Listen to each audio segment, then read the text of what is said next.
Hast du Hashimoto oder eine Schilddrüsenunterfunktion und möchtest endlich abnehmen, aber dein Körper sträubt sich? In diesem Video möchte ich dir anhand eines Kundenbeispiels Tipps mit an die Hand geben, wie du als Betroffene oder als Betroffener vorgehen kannst, um endlich dein Ziel zu erreichen.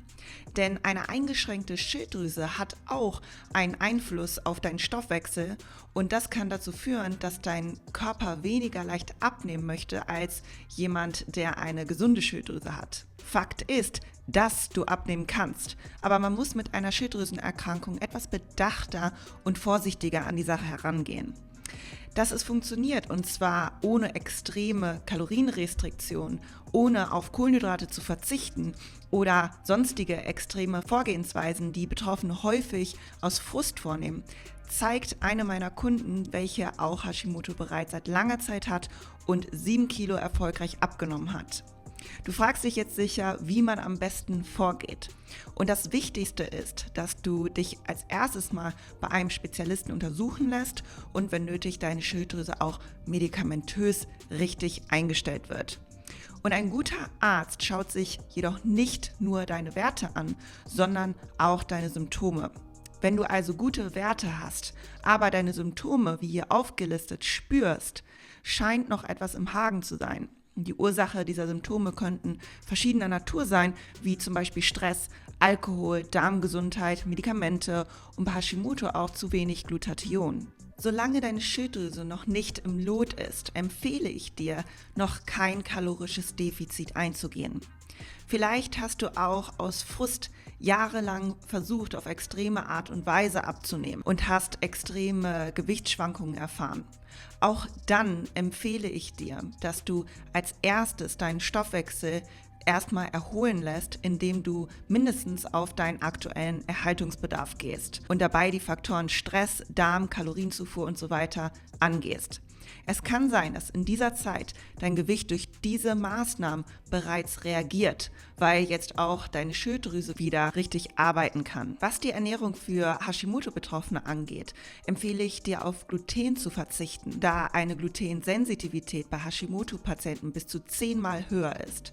Manche kommen auch schlecht mit Milchprodukten zurecht, denn 75% der Hashimoto-Patienten sind laktoseintolerant. Das ist aber sehr unterschiedlich und es gibt auch einige, die mit Milchprodukten in kleinen Mengen gut zurechtkommen. Allerdings ist dabei zu beachten, dass Milchprodukte die Bioverfügbarkeit des Schilddrüsenmedikaments Levothyroxin beeinträchtigen können. Da Hashimoto-Patienten meist niedrige Glutathionwerte haben, macht es außerdem Sinn, diese über die Ernährung zu erhöhen.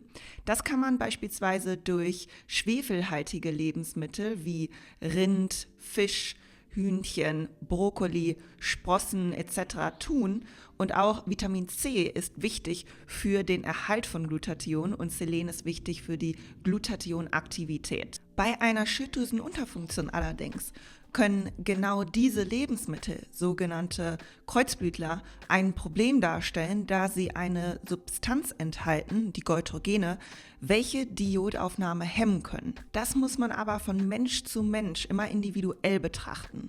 Es gibt also hinsichtlich der Empfehlung bei einer Ernährung für Hashimoto-Betroffene oder bei einer Schilddrüsenunterfunktion leichte, aber wichtige Unterschiede. Wenn du noch mehr Tipps zum Thema Ernährung bei Hashimoto erhalten möchtest und wissen möchtest, wie man bei einer Schilddrüsenunterfunktion vorgeht, wirst du das mit noch vielen weiteren Modulen und Lektionen zu anderen Themen in unserem Online-Kurs Your Last Diet erfahren. Ramona und ich unterstützen dich in diesem Kurs außerdem persönlich innerhalb unserer exklusiven Facebook-Gruppe und unseren Live-Q&As nur für die Teilnehmer. Daher ist unsere Teilnehmeranzahl auch limitiert und den Anmeldelink findest du dazu in der Beschreibung dieses Videos. Auch wenn ich es eben schon angesprochen habe, ist einer der wichtigsten Faktoren, um Hashimoto oder eine Schilddrüsenunterfunktion erfolgreich zu regulieren, dass du deinen Stress minimierst und nicht im kalorischen Defizit bist. Auch wenn es dir schwerfällt, weil du vielleicht noch unzufrieden mit deinem Körper bist,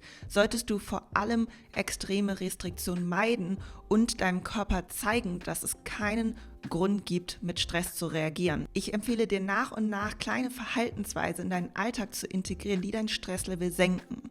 Erfolgreich gewirkt haben bisher Meditation, Spazierengehen, Therapie und Journaling und vor allem genügend Schlaf.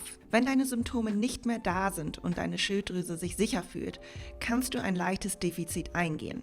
Ich empfehle dir, mit 15-20% von deinem aktuellen Erhaltungsbedarf zu arbeiten und alle 3 bis 4 Wochen eine Diätpause einzusetzen, bei der du auf deinen aktuellen Erhaltungsbedarf gehst. Diätpausen wirst du auch mit unserer neuen kommenden The Art of Health App einplanen können, die dir deine optimalen Kalorien genau vorgibt, basierend auf deinem Stoffwechsel und wöchentlich, immer wenn nötig, basierend auf deinen Faktoren und deiner Entwicklung Anpassungen vornimmt. Mit einem moderaten Defizit und Diätpausen und unter Berücksichtigung ihrer Schlafqualität und ihrem Stresslevel ist auch meine Kundin zu ihrem Resultat gekommen. Falls dir diese Tipps bereits geholfen haben, würdest du mich sehr mit einem Like und einem Abo für meinen Kanal unterstützen und teile dieses Video gerne mit jemandem, der auch davon profitieren kann.